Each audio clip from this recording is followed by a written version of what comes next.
You're listening to The Stark Truth with Robert Stark.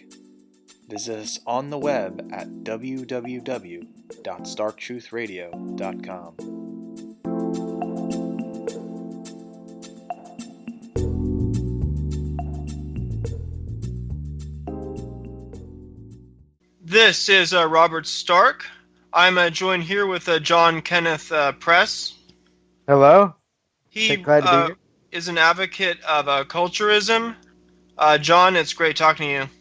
It's wonderful to be here. And Pilleater is here also, right? Hi. Yeah, Pilleater's here. It's nice to talk to you too. I'm excited I'm excited to learn more about culturism. Yeah, I'm excited to talk to you and start a discussion with your audience. So, John, we met in person back in December in Santa Monica. My hometown. We did. And I grew up in that area too, not in Santa Monica, but in like Westwood and Brentwood. Uh-huh. How has the area changed since you were growing up there, and how it relates to the topics we're discussing? Well, the area has changed, and also the entire culture has, of course, changed. I grew up, I was born in 1964, so I graduated high school in 1982. So, this was under Reagan. It was an entirely different culture back then. I mean, we started in 1965 with open borders, third world immigration mass to this nation. And in 1982, it really hadn't really hit us. There was still freedom of speech. And demographically, Santa Monica was, your prototypical Beach Boys, white blonde hair town. And you were kind of joking that, like, back in the beach, like, you stood out back then for not being blonde enough, but now, like, on the beach today, like, you're like this, the only white person there. Yeah, right. That's a good barometer of how far we've swung, right? I have curly hair. I'm Jewish by ancestry, and, even in the punk movement, when everyone was spiking their hair, I had curly hair, right? When everyone was blonde hair, blue eyes. Well, my sister has long blonde hair and blue eyes, but I have, as you know, because we've met, curly hair. So, yeah. Back then, I was an oddity, and I'm still an oddity. You were in a punk band, too. I looked on your music page. I was in a few punk bands, yeah, but the one that's featured on my music page, because I have a personal website, is called The Patriots, and The Patriots were a great band. Mm. You've also done some recent music. I saw that song you did, Grab 'Em by the Pussy. Yeah, that's my newest song. I've only done 2 songs at my website, culturism.us, but that's my most recent one. And I love the phrase, grab 'em by the pussy. I mean, we have to do that. Just the vulgarity of that phrase, right? The fact that it makes people uncomfortable. Well, good. We've got to start making people uncomfortable. And that phrase got a lot of attention. And when I look around, if you see in the video, which is comical, I see pussies everywhere, right? Jeb Bush. Oh, Paul Ryan, big pussy. We got, not just on the left, not just, pussies like Obama and, all these people that, as we say, butt hurt, that start to cry when they lose the election. I mean, people on the right. You say one off-color thing, and, they're like condemning you and saying, that's not acceptable. We can't talk like that. Oh, shut up, pussy. We have talked like that. We want to talk like that again. That's how we talk, So, yeah, my newest song is Grab 'Em by the Pussy, and it's praising that phrase from Trump.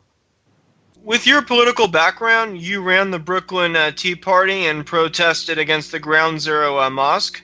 You were telling me something interesting. Within the Tea Party movement, there was another faction that was less interested in culture, and their main focus was just like economics. And that right. Well, there are 5 boroughs in New York City, and we were Brooklyn, but there's also Manhattan and Staten Island. Those were the big ones. And Staten Island and Manhattan, good people, love them. I mean, we're all on the same side, right? I would think Staten Island would be more conservative because that was like Trump's stronghold in the election, the primary, and the final. Well, they took the official position. Look, here's the conflict, and you see this with conservatism a lot, right? The Manhattan people wanted the Tea Party message, taxed enough already, to be purely about economics. We want to shrink government. That's it. And I, as a culturist, I made the Brooklyn Tea Party culturist. Brooklyn Tea Party. I mean, we talked about culture, we talked about Islam, we talked about Mexican immigration, and they said, no, no, no, no, we don't want to get off on that. That'll divide us. We just all need to be united behind less taxes. Well, to me, that's ridiculous. I mean, if you're going to have, we're from California, as we've been talking about, massive third world immigration, and our schools become remedial English learning centers, and you have cultures that aren't very pro education. I mean, that's going to destroy your economy. So, if you really want to talk about economy, not just your taxes this week, not just, our deficit, if you want to get to the root of it, it's cultural, right? It's cultural. And so we have to, even if we want to just be economic, we can't avoid talking about culture. So I'm like, we got to be culturists. We got to talk again about the Ground Zero Mosque, about immigration. And the Manhattan people were livid. They would have none of it. They thought that was dividing us. The Staten Island people, you're right. They're a little more conservative. So they're like, look, we can't be for you doing this, but we won't condemn it. Okay. We're just going to be like neutral parties, but we're not going to say, yeah, we're culturists too. They went, with the Manhattan people. And I think within the Tea Party, there's a lot of business owners who support the Tea Party for less regulation and taxes on business, but they tend to be very pro-immigration for economic reasons. Right, and I mean, I really prioritize as a culturist. I prioritize the culture over the economy. And again, ultimately, you have to have a strong culture to have a strong economy.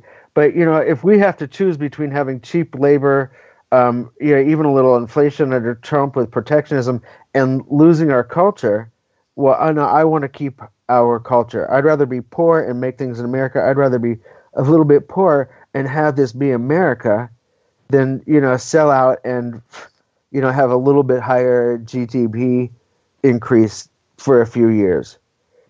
So yeah, people do focus on the economics.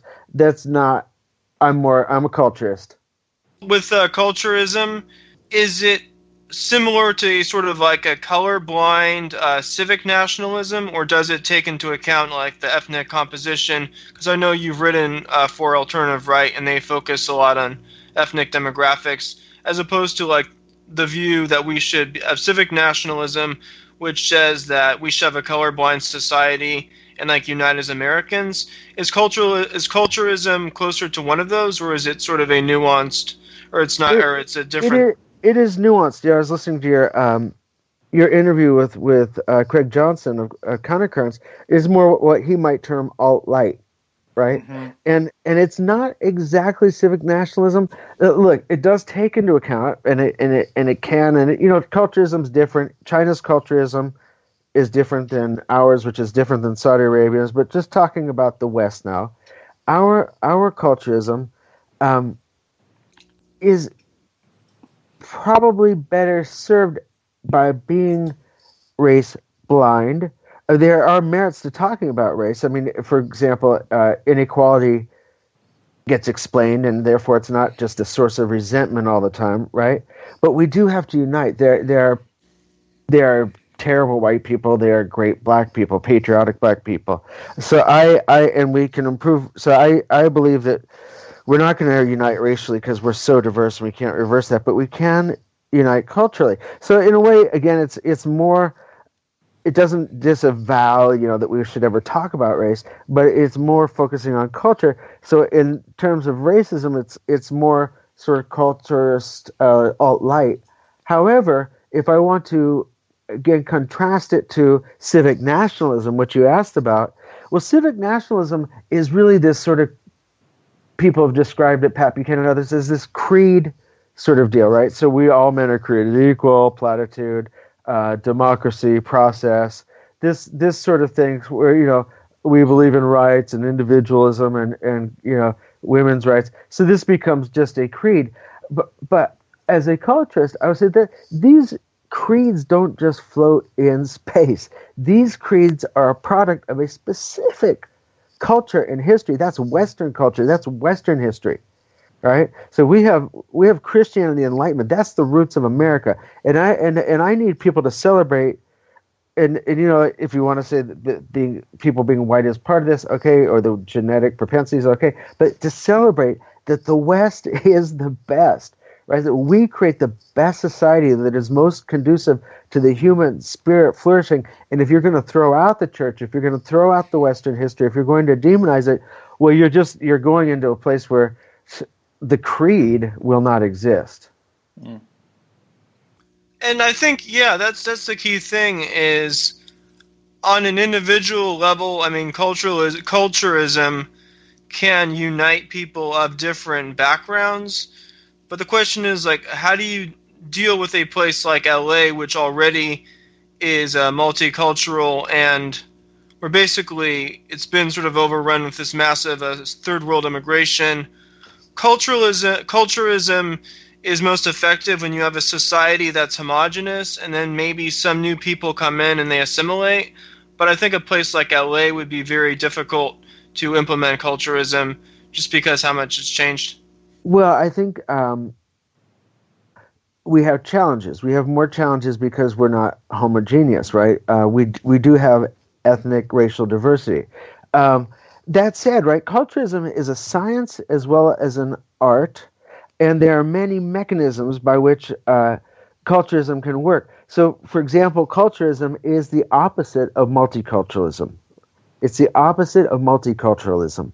So when culturism is spread as a meme, I'm assuming you know about meme theory, Mm-hmm. and it changes the culture, then every time we talk about negativity in a culture, let's say black thug life, that doesn't become racist. We can have a conversation about it. So just generally, the atmosphere in which we talk can open up. But now there are also mechanisms. For example, what is the biggest culturist institution we got going for 400 years?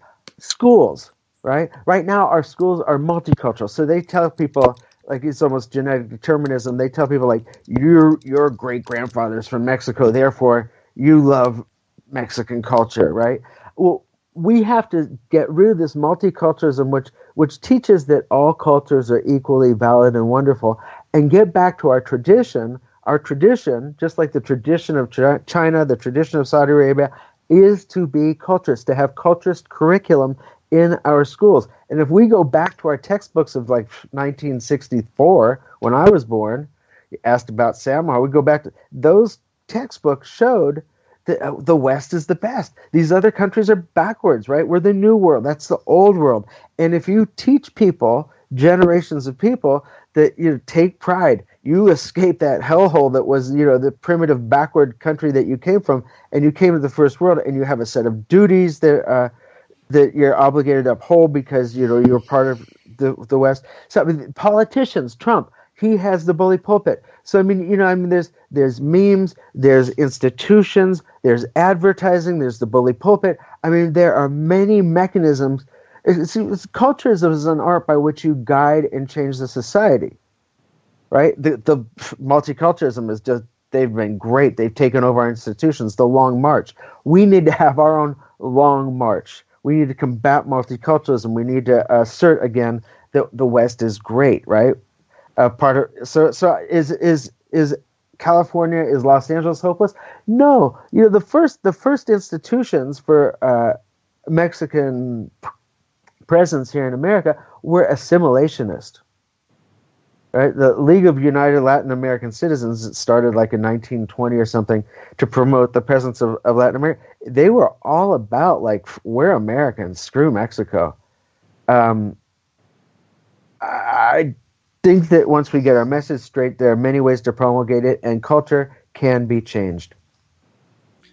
You've been living in Korea and working as a college professor there. What are some of your observations on Korean society? And Korea is a homogenous society, unlike ours. How would you contrast Korea with the United States? Well, I have to apologize. I am like a big Sinophile. I like Chinese culture and cultures that come off of it, and I don't want to sound too rah-rah about Korea and make such a negative contrast with the West, but there is such a beauty to having to Korean culture. They are homogenous. You don't have this sensitivity about racism all the time because people they haven't had to deal with that. You have protests against the government that don't turn into ethnic strife because that wouldn't even make sense in their context, right? You have high trust levels that come with, as Robert Putnam was talking about, social capital, high trust levels. People trust each other. They do things for each other. There's safety in that culture. That's absolutely true because in a place like LA, like a lot of people talk about like anti-white hate crimes and stuff like that. Like I've been around different people in Southern California, and I've rarely experienced like explicit anti-white racism per se. But my main critique of a society like Southern California is that it's very low trust. You don't have that sense of community and camaraderie that you would have in a high trust, more homogenous society. Yeah, absolutely. And I think you can sort of, it's beautiful. Did you hear I'm sure you heard the inaugural speech. And Trump said... Didn't his speechwriter also go to Samo High? Went to Samo High, yeah. Is a proud Viking. But he said in his speech, he said, if you let patriotism into your heart, there is no room for prejudice. It was one of his lines. And, it's very right. I mean, of course, prejudice will still exist in your heart, even if you're a patriot. There's no question. It's a platitude. But we have in the West, Obama pushes this, the left pushes this, such a fractured feeling, so much distrust, so much hostility. And, rather than being proud to be all, doing what we can to support the West and its glory, we've been pushing this distrust thing. And absolutely, you're right. When I walk around LA, I don't feel community with a lot of people. Even if we spoke the same language, there would be a tendency for there to be distance between us. Oh my God! Can I tell you something that happened to me? Oh yeah. I was in downtown LA, right, and I was seeing punk rock shows, and it was nighttime, and Is this recently or this was when I went to a punk rock show 2 weekends ago, and a car came around the corner with tinted windows, slightly rolled down. There were 3 young black men in the car. And one of them shouted at a woman, a white woman, "Trump is going to get y'all white people killed." And this was loud and hostile, and it was like, oh boy. I like you. I haven't personally experienced. Well, I mean, people say things that are snide, and they can make fun of white people and such. But like real hostile sort of anti-white stuff. Until 2 weeks ago. I did experience some of it in middle school, but not as much recently. In middle school, we had anti-Mexican riots. Oh, it's Samo. Oh, where did you go? John Adams, which is... Is that the one by Santa Monica College? Exactly, yeah. But this kind of thing is... It is natural. I mean, okay, the statement that Trump made, right? If there's patriotism in your heart, there's no room for prejudice. It goes with this Hollywood thing. You've got to be taught to hate. We naturally get into groups. You don't have to. We have biological predispositions, and as a culturist, you have to know this. You have to know that you need to manipulate songs and flags and ritual and story to get people to cohere.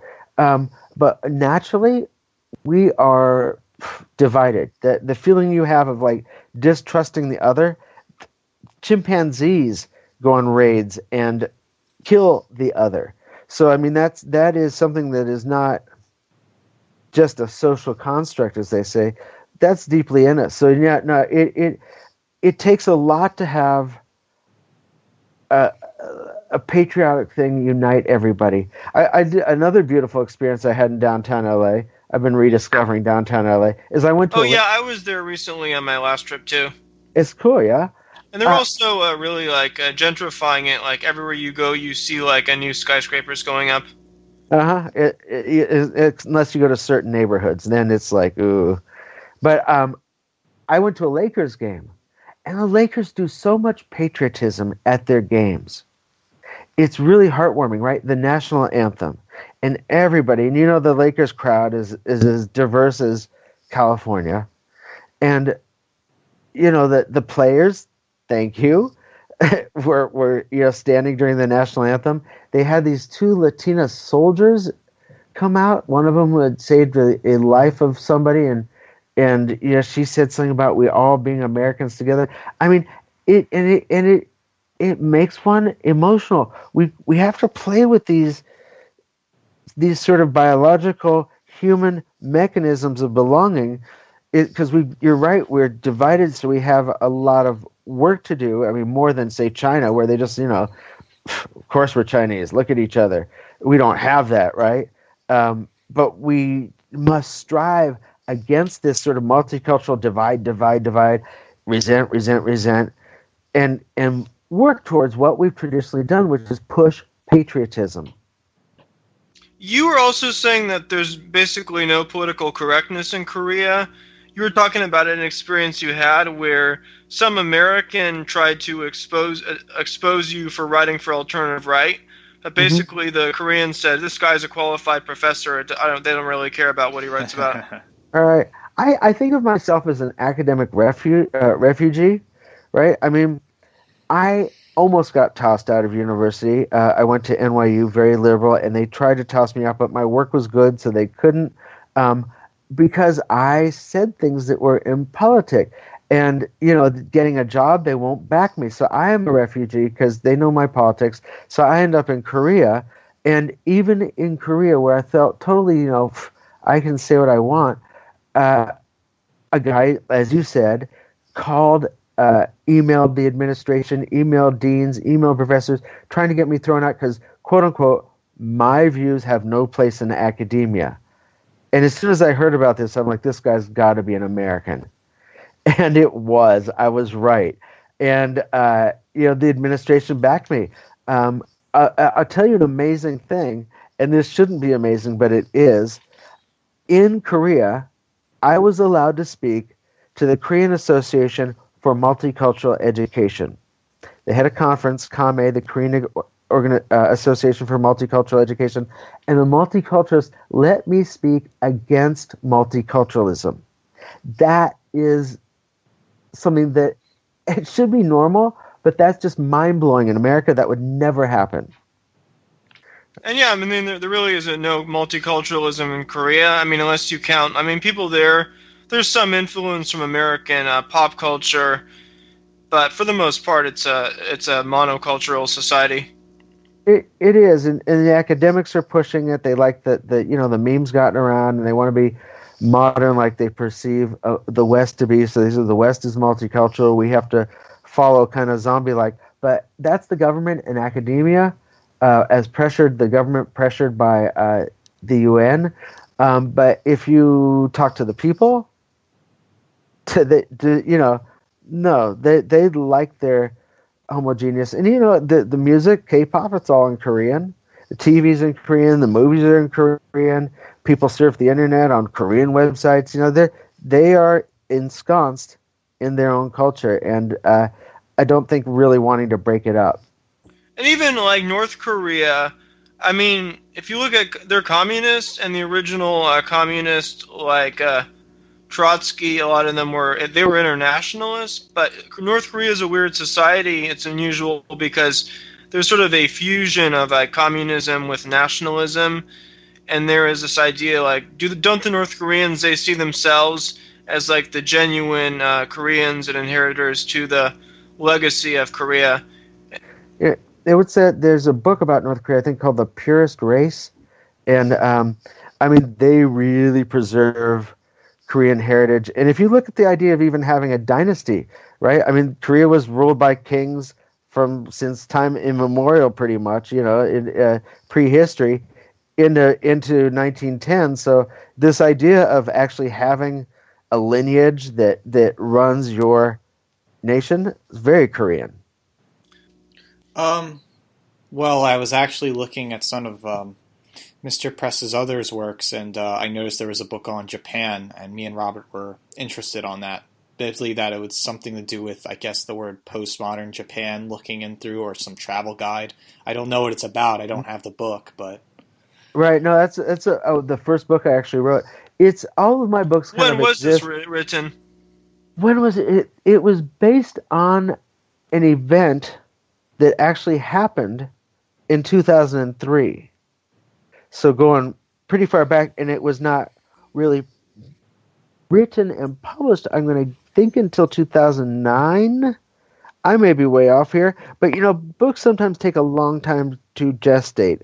And I said it was a true story. There, developments in my mind get put into the book that weren't in my mind during the time it documents. But anyway, my that book. So I've looked at culturism from many angles, and that book is really, well, what happens if you go to straight individualism? What is it that undergirds an identity, and about the corrosiveness of modernism on identity? So it's, if you look at culturism, which is the extreme of keeping everybody together and united, and how do we get our identity? We're part of a group. The book Capsule, which is me in Japan talking about philosophy with a friend, it looks at, well, what is the opposite? What is individualism? Because in a way, like, we don't even, as Americans, we don't even see our individualism. And we don't see how prominent it is for us and how corrosive it is until you go to Asia, until you spend time in China, Japan, Korea. Then you see, wow, so there's this possibility of us having cohesion and a cohesive culture and a sense of loyalty to each other and a sense of trust and a sense of comradeship, camaraderie. And we don't see it, so we're just like every man for himself. well, no, I'm just saying I can totally relate that because in my Asian studies class, I was taught, especially in Tokyo and some of the literature, of modernist Japan stuff. Well, my professor would say, oh, there's a cohesive loyalty and collection to society, and people become one with the city.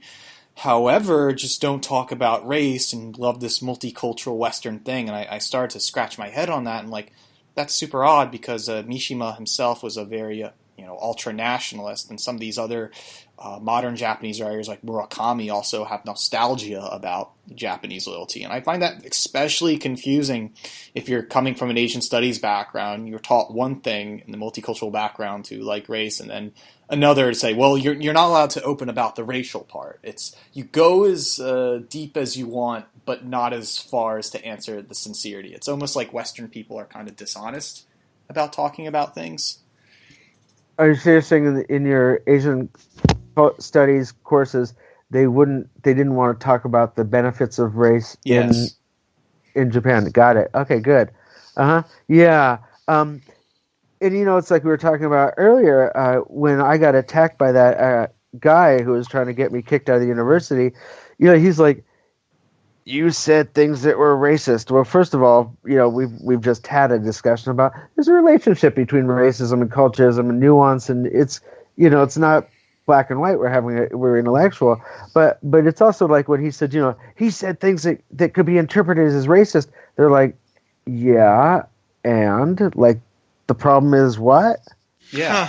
Like, okay, yeah, so like because the concept of Minjok, they have one blood. They've always been proud. Yes. Now the UN has made them recently change their textbooks in Korea.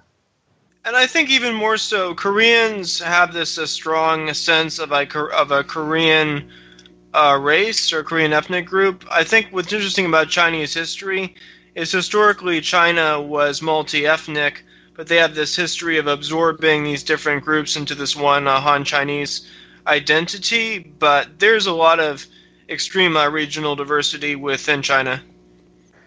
Yes, yeah, but the Hanja, the vast majority, and they're very pro, like, we have a system and it is Confucian and you will respect it, and it is like they're not like, oh, well, look, part of our country can be Christian and whatever you want to do, dude. It's like, no, we have hierarchy here. This is the leadership. And they stamp out, I mean, the Boxer Rebellion. More recently, the limits on Christianity coming into the country. They are very aware that they have a particular culture and they're promoting it. Even if you take out racial unity, I mean, they are culturist to an extreme. And you take Korea is culturist and they're racist, right? I mean, there's a spectrum of how these things interact. But and even within you could say that the racial diversity of China, I mean, these sort of like minutia of differences, they're like very aware that they're not black people. Like they're like, they're not hiring you. You're black. I heard there were like anti-black African riots in China back in the late 80s. I hadn't heard about this, but one thing that's interesting is like, there are crimes in, well, I don't know if I want to go there, but yeah, I haven't heard about those, but they're quite free to discriminate. They don't have the, I remember first coming to Korea and no foreigners. No, I was talking about China, not Korea. Yeah. In China, I didn't hear about anti-black riots. How important do you see regional culture? A lot of different countries have these strong regional identities. I mean, we have like a regional culture in the South, in New England, the American Southwest. In Italy, like Northern Italy has a very different culture than Southern Italy, Sicily, even in France, Germany. Do you think the regional differences should be celebrated, encouraged? Well, here's the deal. Culturism is quite nuanced, and I hope people go to culturism.us, and I've got videos and explanations and on particular topics, like this one. Like, culturism is defined as the it's promoting the traditional majority culture. It's the art and science of promoting the traditional majority culture. Now, what is the traditional majority culture? Well, in the West, that's Western culture, right? Writ large, right? But if we go to, say, Scotland, I'm just picking that out of a hat, Scotland has its own microculture, right? They almost seceded from England, right? And so within Scotland, I would say they should do Scottish culture. Now, is there conflict between Western culture and Scottish culture? Pretty much not. I mean, both Christian. And to the extent that Scotland said, well, what we're going to do now is we're going to start, instituting Sharia law. Well, that I would not say, like, if you had a Muslim area, that kind of like local regionalism, not okay. Why not? Because Scotland is nestled firmly in the West, and in Scotland cannot do things, according to culturist logic, that are anti-West. And there's this concept called kind of ethno-pluralism or right-wing multiculturalism, which encourages groups to have like a semi-autonomous regions, and that could include like immigrant groups. I think that's preferable to sort of what we have now, but that could still bring about problems and conflicts. It would definitely. It would diminish us. It would. We would be in a ghetto, and as much as possible. And again, there are limits on how far this can go. I mean, even in China, cohesion should be your goal. The multicultural goal of dividing us and then causing resentment between groups, that is evil. That is something that nobody outside of the West even wants to play with. It's just common sense that that's dangerous. How important do you see aesthetics to culturalism, especially architecture? What's interesting is you go to a lot of these American cities like San Francisco, New York, Boston, and they're basically, they're multicultural cities, but they do have their own unique identities through their architecture and the aesthetics of the city. What are your thoughts on that? Well, it's interesting, right? Because there was a peak in globalism, and there was a peak in the modernist aesthetic at the sort of they coincided, and you see a lot of this in New York with like the UN building, right, and the glass buildings and this kind of thing. Um, you see more, I feel, an American flavor in the sort of museum architecture of Los Angeles, San Francisco, New York. You know, these old buildings that are very ornate. They're very 1920s, 30s, 40s, 50s. They have statuary on them, this sort of thing. But so we moved towards globalism, but that ebbed because I have news for the world. Globalism, modernism is not global. There's pretty much nothing that is global. And if you want to see like new buildings and this kind of thing, what you might call modernist buildings, they're not in America anymore. You don't see them much in Los Angeles or San Francisco or New York. Museums, those are museums of art. Go to Asia. You need a strong, cohesive culture to have modernism. To the extent that we have these wonderful old buildings, I love them. They're so cool. They remind me of America. They have Western statues and adornments on them, but they are indication that we are no longer having a culture. We talked about the multicultural populace, the culture that is able to support a sort of first world modernist, quote unquote, vision. I don't think you have to be like a radical traditionalist to be a culturist. Just looking at like architecture and aesthetics, like a lot of the sort of mid-century space age futuristic architecture and like Art Deco architecture, which was futuristic for its time, like the Chrysler Building in New York. Mm-hmm. That was very innovative, but it was uniquely American and unique to those societies. And then there's like the sort of Asian futuristic aesthetic that you would see in a city like Hong Kong. That's very futuristic, but it also represents the culture of the place. So I think you can be a culturist and a futurist at the same time. Absolutely. You can't be a futurist if you're not culturist. You cannot be a futurist if you're not a culturist. If your culture is divided and you can't even have like sectors talk to each other and you have civil strife, you're not going to have the first world culture that is required to build the future. And that's the thing is like in Korea, because they're homogenous, they can build these like self-enclosed like futuristic cities because they have that common bond. The problem with America is because it's a low trust society, people go out and they move out to like these tract housing developments in the suburbs to kind of escape things.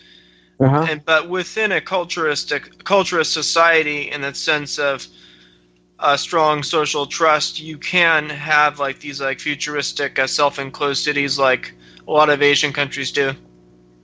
Yeah, what's very amazing is I live in these. I have 2 apartments. One apartment I live in Korea.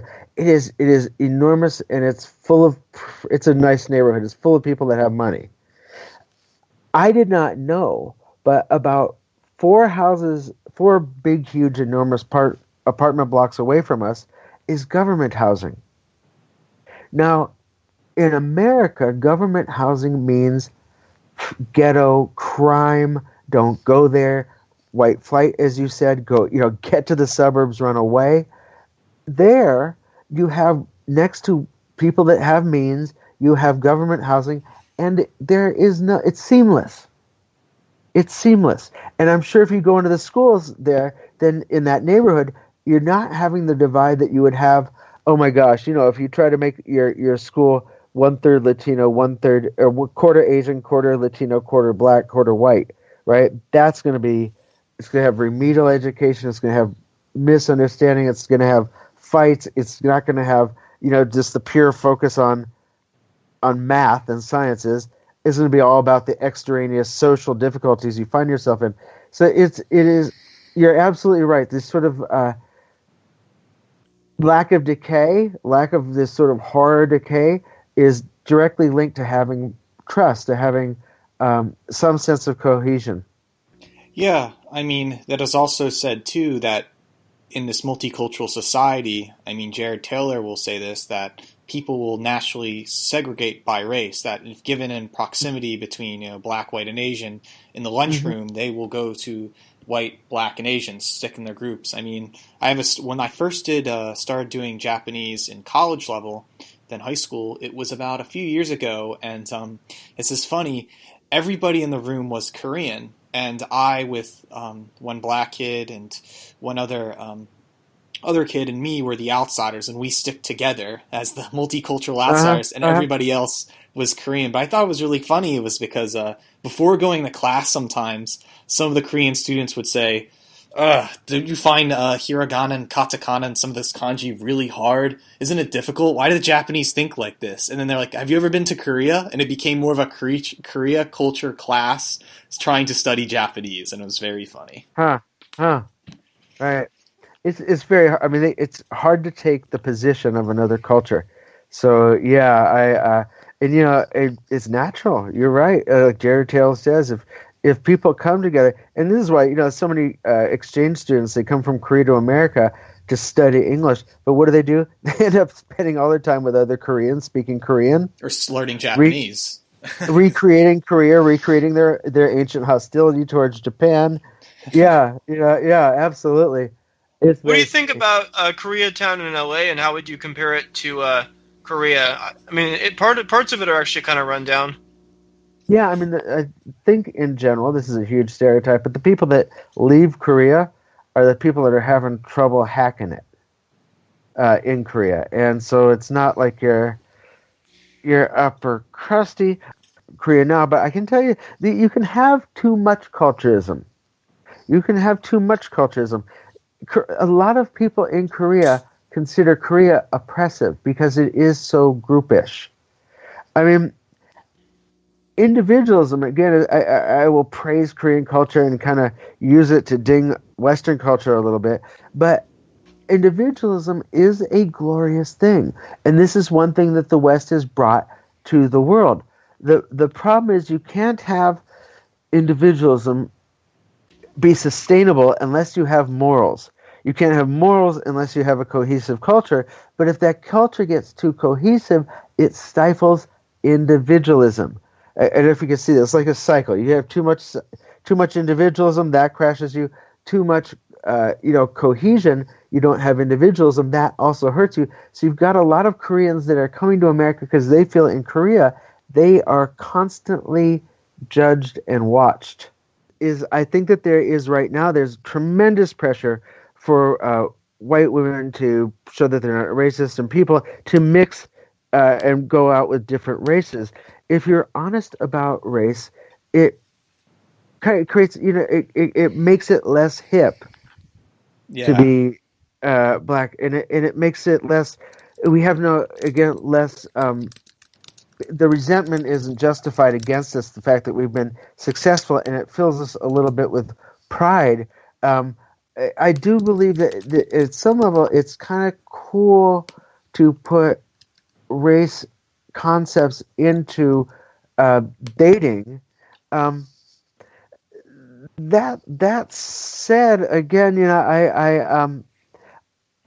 I search for unity, and I think that people right now are in this sort of multicultural zone where they're afraid. It's almost like it's racist to be with your own in a way, and yet people do not. Like, it's a big leap if you're going to start dating people in totally different cultures. It's going to be really weird. Like, try to learn Spanish.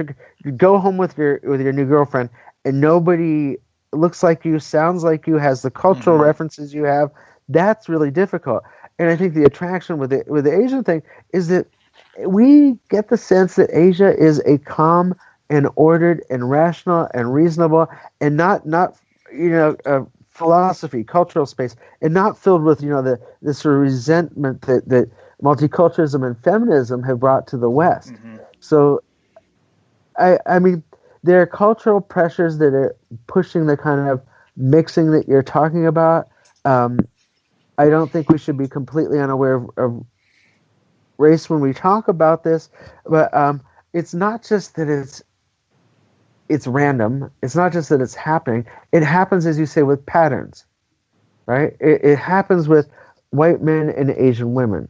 it happens with, as you maybe say, Israelis and white people. I haven't seen that much, but as you say, so there are these patterns, and we need to kind of be aware of them because it's a barometer for which culture is esteemed. It's a barometer for which culture has status. And when a culture has status, all the women go that way. And it is evidence right now that to be black is to be able to instill sort of a hierarchy through shaming, through macho-ness and shaming, of which has the white person receding, which makes the white person less attractive, right? And so and that increases, of course, then sort of thug culture because that's what has status. That's what's getting women. Familiar with Roger Devlin's speech from MPI where he talks about that theme? No, I'm not. I'd love to. I watched the entire last MPI conference, but I didn't see that speech. I haven't seen him speak. Well, I like Roger Devlin. He's a really nice person. Especially his book, Sexual Utopia and Power, is interesting. He will talk about the interracial relationships, especially between, I think it was the Scandinavian women and the Arabian, the dark-skinned Arab men, I think so, and about how they take advantage of what should be the Scandinavian men taking over their women. The same is happening, with black male, white female, and white male, Asian female. It's not to say it's dysfunctional, but people are going their own way. The whole MGTOW, the men going their own way. It's men being open about hating white women because white women are into feminism and such. And now I feel as though that the reason why those interracial things are happening is because it's the only way out of a thing that's, it's unfortunate, but I think this is, if current trends continue, things like Asian Aryanism will happen.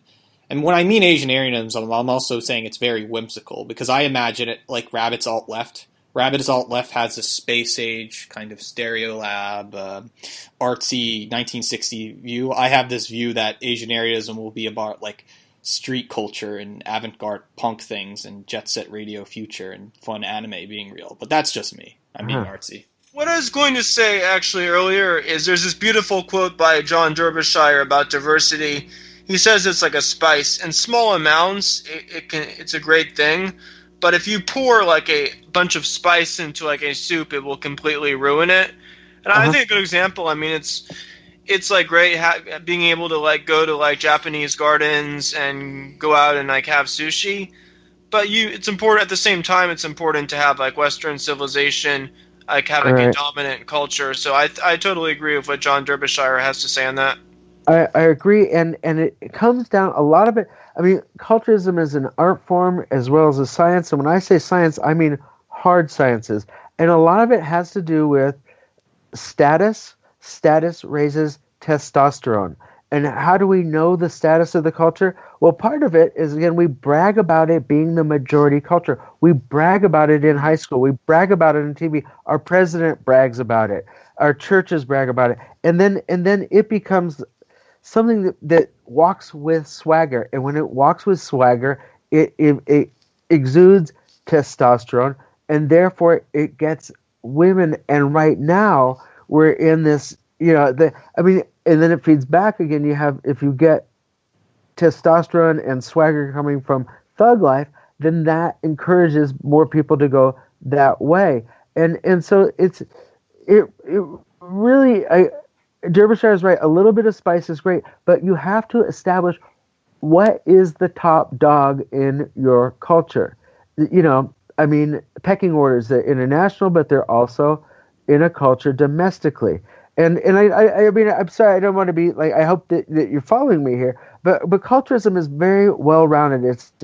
You have to look at psychology, philosophy, history, natural science, anthropology, and advertising, and status and sexuality and evolutionary psychology to guide your culture. And culturism is about guiding society. So these things we're saying are true, and it's good to note them like a little spice is good, but we need more. It's good to be scientific about it and say, actually, it's good to have an alpha male so the spice doesn't get out of control. It's good to guide your morals. And it's good to not just sort of like talk about it, but be an active proponent of culture, be an active culturist. And we need our institutions to do this. We need our government to do this. We need to do this individually and fight back so that we're not just making observations, we're actually being culturists, we're actually being active change agents. This ties in with what we were talking about earlier with your involvement with the Tea Party. If you look at compare European politics to American politics, the European nationalist parties, from like the civic nationalist, like UKIP, to like the ethno-nationalist parties like Jobbik and Hungary, and these different, and then you have like Marine Le Pen, who's somewhere in between. Their core issue is culturalism, but they can have different views. Like some parties might adopt like left-wing views. Some parties might be a little bit socialist. I think culturalism has to be the core issue, and I would say personally, I think I would say I'm fairly centrist or even left-wing on a lot of issues, but I see culturalism as a key issue. But what I've seen as this sort of American conservative movement is it's been a coalition of business interests, the religious right, and foreign policy hawks. But the mainstream conservative movement, up until Trump, pretty much neglected culturalism and national sovereignty. Absolutely, because they believe in globalism, and they believe in this sort of economic man, and so they sort of shove it to the side, and we become very bureaucratic. You know, our government is not our culture. Our culture establishes our government, and you know our government is now committed to neutrality, right? It's this bureaucratic, almost economic view of man, and I say we not only not have to be multiculturalism is basically saying our government is neutral to our culture. France does this, right? We're not going to have a hijab, but you can't have a cross in public. You can't pray in school. You can't, because we want to be neutral, right? We don't have any particular religion. We need to throw out this neutrality, this multiculturalism, this globalism, and again be cultures. We have a specific culture to protect and promote. And France has not only got to, just be neutral, they've got to promote Western values and Western history in their schools.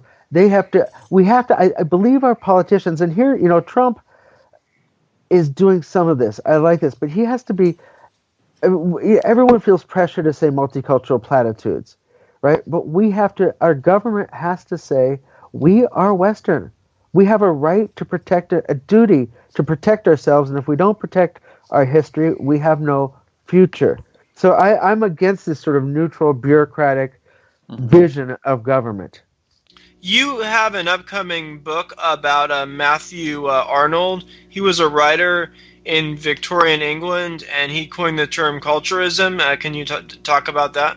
Yeah, it's actually already out, the book. And it's a very fun book. It's a fiction book. It's a fictional biography in which Matthew Arnold comes back to life, and he guides a suicidal 17-year-old American girl to psychological emotional health. So she's in trouble, and he comes as a spirit guide, and they go on a road trip, and they have adventures. Now, Matthew Arnold was called a culturist because he wanted to use education to guide society by having public schools and by having Christianity taught in the schools. And you told me he was actually like atheist or agnostic, but he supported like the Church of England as a cultural institution, not for theological reasons. This is why he was a culturist, not a theist. And he just said, look, religion is dying. Because people aren't going to believe in miracles, because science is writing. He was very modernist, but he understood if we throw out our history, if we throw out our religion, which has guided us and united us for centuries, has proven its ability to do that, then what do we have? We have anarchy. So his most famous book is Culture and Anarchy. So yeah, he wanted to say, he said, look, treat the Bible like an ethical guide, like poetry that is able to move and unite us, that gives us cohesion and a sense of side. And, he didn't write about it because it wasn't going on much, but if we saw ourselves as Christendom again, as opposed to Islam, then we would have a sense of unity. And he's saying we need that.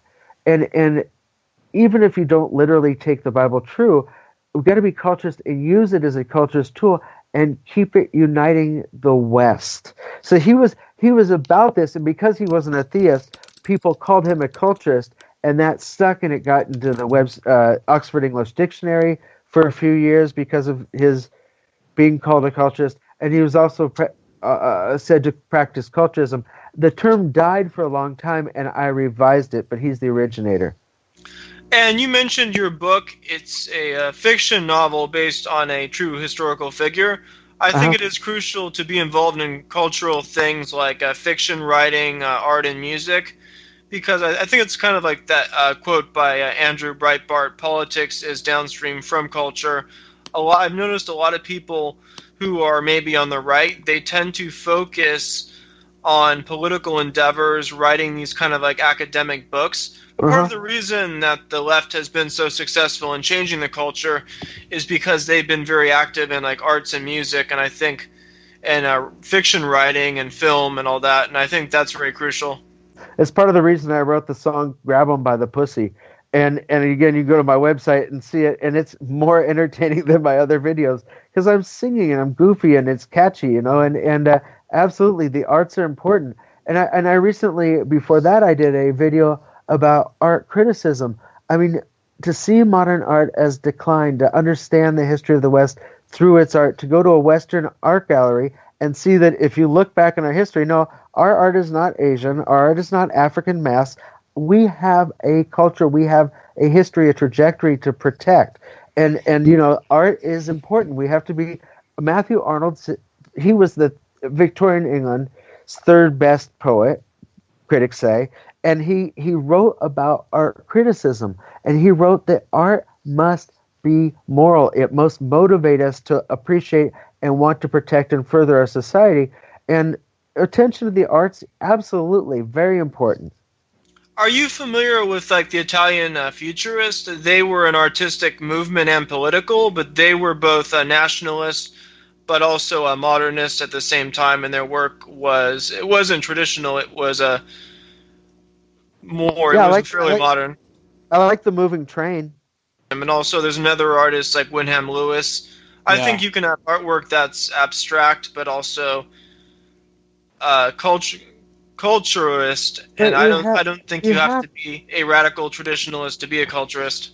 Definitely not, but I believe we made a big mistake when we went, I mean, it's a slippery slope, right? You start with having Impressionism, which is not realism, but it's a little, and then you end up with just abstraction that looks good in hotels because it's just belong to anybody. It offends nobody. It stands for nothing. It's just splotches of paint. It's just decoration. And I think that we made a mistake when we rejected our like the Royal Academies of Art that were in every country, because art used to, it was progressive. Yes, it would change. Yes, it would get, you have revolutions against the older generation, but it was always done within a trajectory of Western culture. And I think we kind of peaked in a way in the 1890s when we had realist, dramatic, romantic, technically well done art that was modern but also spoke to our past. And are you talking about like the French Impressionists? The Raphaelites. I'm talking about the Raphaelites, the Shakespeare illustration of Ophelia would fit in there, but even before that, where you have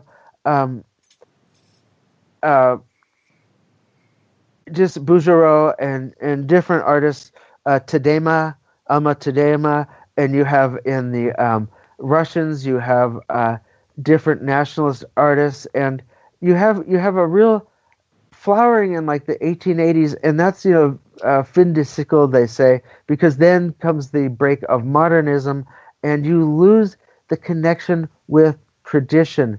And I'm for progress. I'm for new things. I'm through multimedia. I'm for doing arts. I'm for doing song. I make YouTube videos and stuff like this.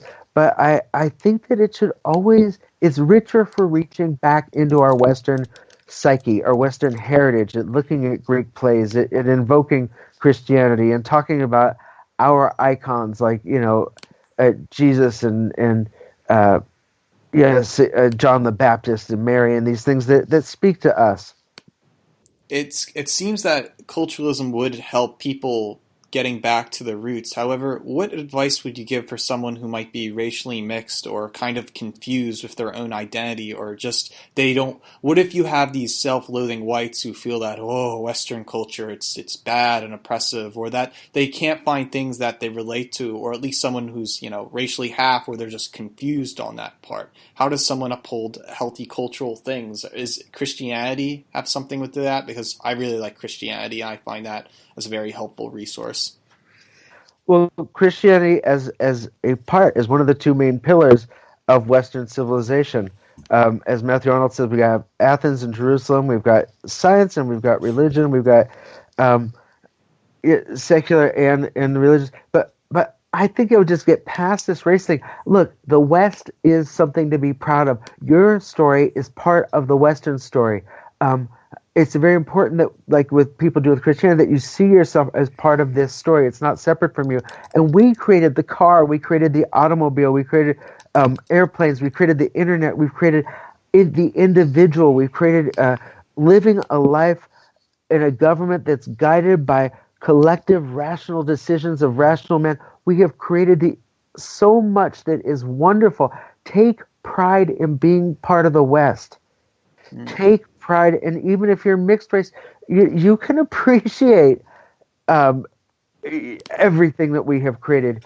Flight, right? The ability for me to speak to you on Skype right now. I mean, the funniest, saddest thing in the world, right, is somebody saying how evil Western civilization is on the internet, on Facebook, on a computer that was invented in the West. Oh, yeah. No, you're gonna be happy if you're less of a bitch and you're more of a celebrator.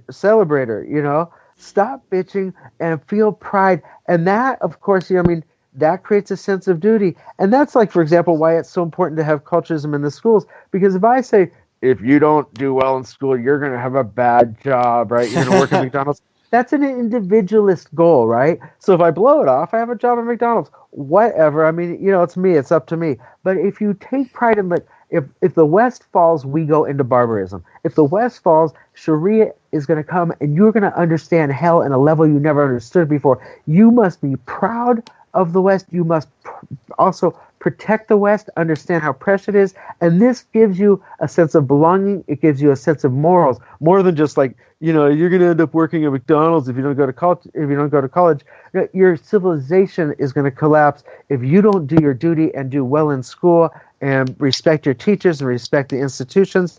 And I would say to this mixed race person that you're talking about, hypothetical, get into the West.